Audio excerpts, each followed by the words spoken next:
Hi, I'm Andrew Wasson. Thanks for joining me for my weekly guitar blog. It's November 9th, 2014, and this week we're going to be working on how to create dominant 7th chords on the top 4 strings of the guitar. Now, this week's question was sent in from Darryl. He's out in Albuquerque, New Mexico. He wrote in with this email: I've been listening to a lot of blues these days, and I've become really curious about the smaller dominant 7th chord types. A lot of famous blues players will use small dominant 7th chords on the top 4 guitar strings. Could you make a video lesson that covers some of these upper string dominant 7th chords and maybe demonstrate a few ways they might get used in a typical blues? From Darryl in Albuquerque, New Mexico, USA. Well, thanks for writing in, Darryl. You know, blues players like maybe Stevie Vaughn or Robert Cray are famous for their amazing rhythm guitar playing, of course, and also their use of all kinds of small versions of dominant 7th chords played up on the top 4 strings of the guitar primarily. Now, these chord shapes really punch through, and they work excellent for larger ensembles as well, especially when the guitar needs to break above the mix of perhaps another guitarist working in the band, or when there's perhaps a keyboard or organ in the group. So let's head to the guitar neck and run through a collection of 7 of these upper 4-string dominant 7th chords. Well, in getting started, I'd like to run through the 7 chord shapes that are what I'd suggest guitar players get into practicing as the first batch of these upper 4-string dominant 7th chord types. We'll look at these shapes from the root of C, and we're going to take primarily here off the beginning. We're going to have this 10th fret C note on 4th string as our root, and all the initial chord patterns are just going to contain C as the lowest root note in the bass.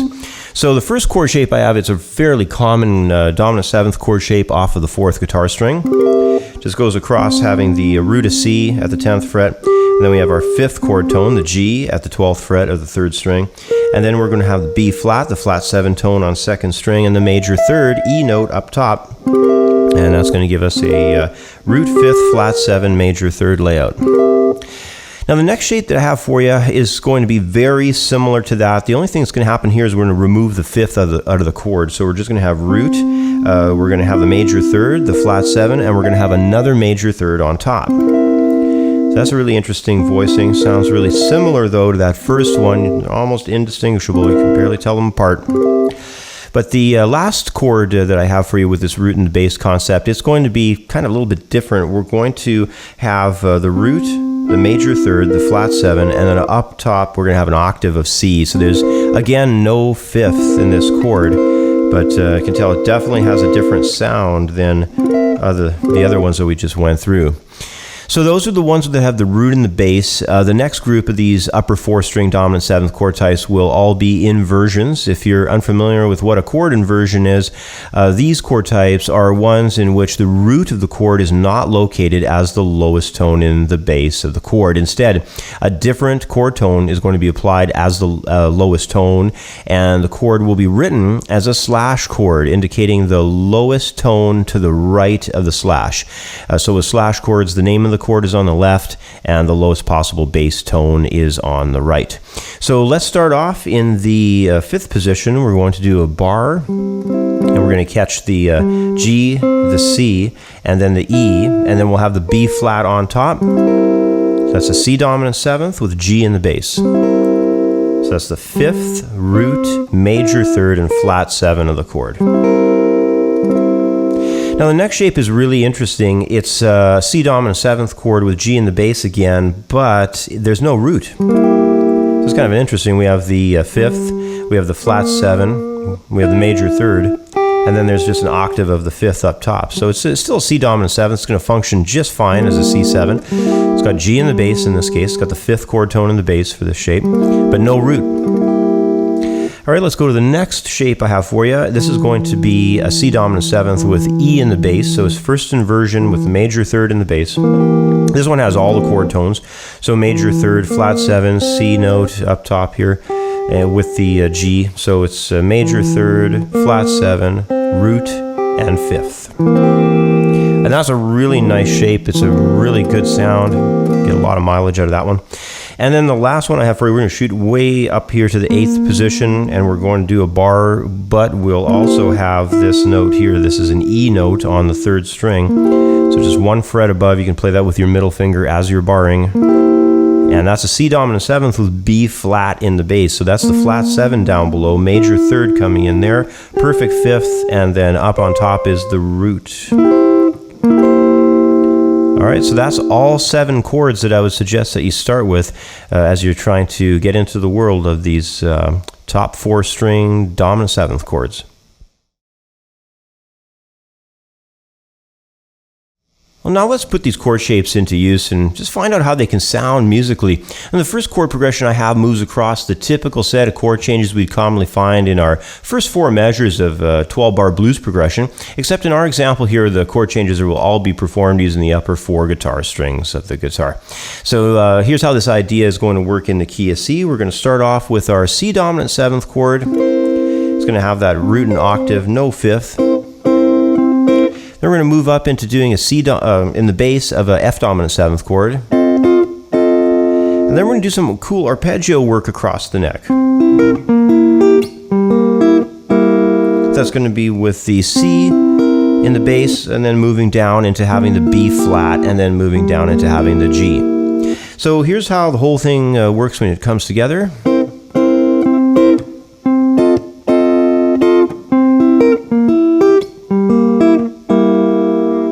It sounds really neat when you apply all those arpeggiated ideas and you really take advantage of the different kinds of inversions that you have down the neck. Now, in my final example, I'm going to be using a chord progression from a typical blues. It's going to go from the 5 chord to the 4 chord to the tonic. So we're going to operate from a G7 to an F7 into a C dominant 7th. And these chord changes are all going to use the upper 4-string dominant 7th chords again. So we're just going to work through this nice and slow to get started with here. We're going to start off with G dominant 7th, doing that version with the, this is going to have the major 3rd in the bass. Then we're going to drop down a whole step, so that's going to be G7 moving down into the F7. And then we're going to do some different voicings for the C dominant 7th chord. We're going to start out with that G in the bass, keep it in the bass, move up into a new voicing, and then we're going to get that major 3rd in the bass down into the 1st position there. So the whole movement there off those C chords is going to go like this.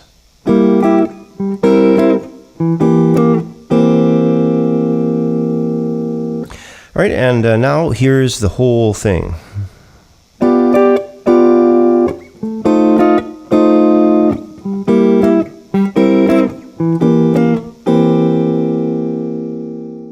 You know, blues is not only one of the most popular styles of music for guitar, it's also one of those styles where guitarists tend to learn a lot about how different musical concepts operate in ways that are easy to grasp technically and theoretically. And there's no doubt that learning new and different chord patterns is one area where guitar players can gain a great deal of knowledge from the world of blues. The upper string dominant 7th chords are only one area that the blues style can introduce a lot of interesting sounds from. So by learning how to improvise, by going in and playing the rhythm guitar parts to become a better rhythm guitarist, blues music overall can really introduce an incredible amount of excellent study ideas for you, expanding well beyond the area of just chords alone. Anyway, that's about all the time I have for today. As always, thanks for watching. Have yourself a great week, and we'll catch up with you next time. Bye for now.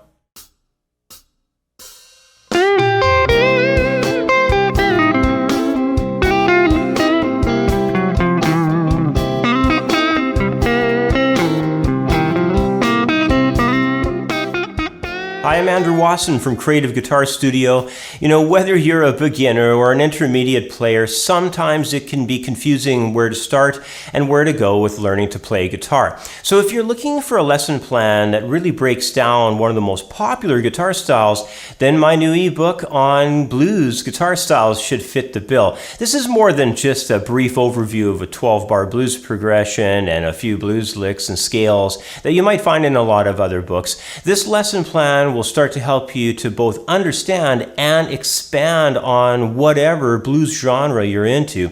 And you don't even have to be a blues fan to appreciate all the information in this lesson guide. Keep in mind that the blues is the #1 guitar style that will give you a place to go and expand your guitar playing experience. So even if you're not a huge blues fan, even if you feel like you're all over the place and you've just decided that you need to ground yourself in a comprehensive guitar lesson plan, my Blues Guitar Styles Masterclass course will certainly make a difference for you. The Blues Guitar Styles course is over 50 pages of lesson topics covering popular open and movable chords for playing blues. There's also 2 chapters dedicated to helping the student understand everything there is to know about blues progressions. And that's not all. There's chapters on styles coverage for early blues rock and soul R&B. There's a comprehensive blues guitar techniques section covering hybrid picking, finger picking, slide, and open tunings. Plus there's even a section on rhythmic feel and triple meter blues time signatures. And of course, this lesson plan contains all of the patterns for the blues pentatonic scales, as well as dozens of blues licks, plus a chapter devoted to improvisation. But to add to the value of this lesson plan, I've also included 27 MP3 audio files demonstrating every tab example notated in the ebook. It's a tremendous value for a blues course like this, and one you'll only find available through CreativeGuitarStudio.com.